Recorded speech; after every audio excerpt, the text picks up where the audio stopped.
This is where it all started. For Marco, a son from a rich family in the wine business, and for Emily, a daughter of one of their workers. It's a story of love eternal.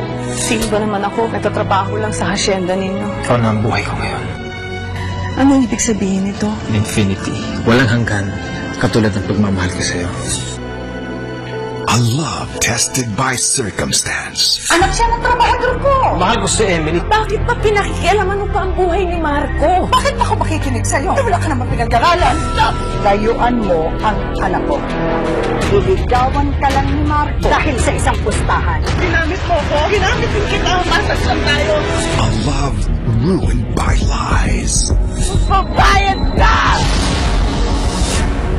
Bumaba na po hatol sa inyo. Kailangan namin gawin to. Sinabi mo sa akin na mahal mo ako. Paano ko mamahalin ang isang tulad mo? Hinding-hindi mo malalaman ang tungkol sa anak ko. Wala na magiging babae sa buhay mo. Patay yung bata. But the boy lived. His life only took a strange turn. Panganay po namin, Mas, si Manang Henya, at ang po niyan si Daniel. Tutulong sila rito sa bahay. Tandaan mo, anak ako ng amo mo. Kuya, ang salbahe mo. As the years go by, destiny continues to play its game. And the boy is now Daniel. He falls in love with Katarina, the daughter of his benefactor. Nahukay ko, Sing-Sing. Infinity Sign. Pag-ibig niya walang katapusan. Yung babae na dinala mo doon sa burol, ha? Walang babaeng dadaling ko din. Dapat lang. Ang daling mo, Pikon. Unexpectedly, fate will repeat itself. Kanina ka pa, titing na titing sina Katerina. Ang daddy galing yan, ano? Daniel!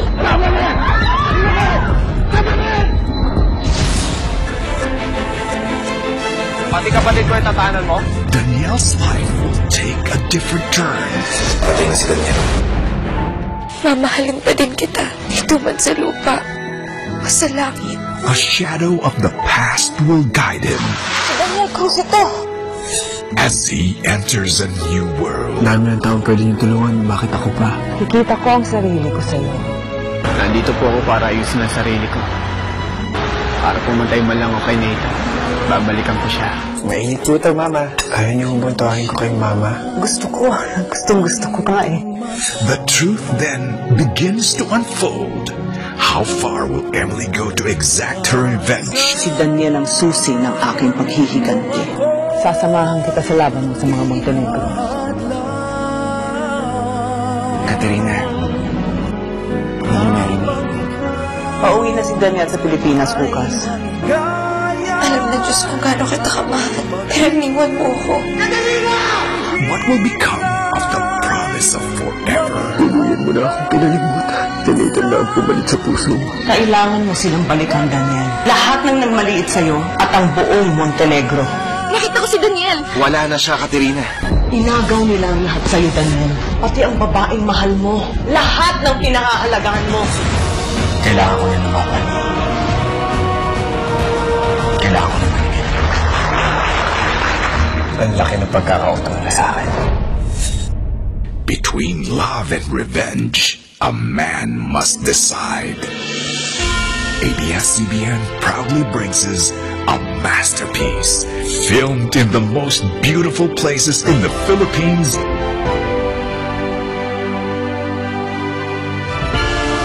and in Milan, Italy. 2012's top-rated drama in Philippine primetime television. A story of how love unites and separates, of revenge, of pain, of a love across generations. A great love that is for eternity. My Eternal.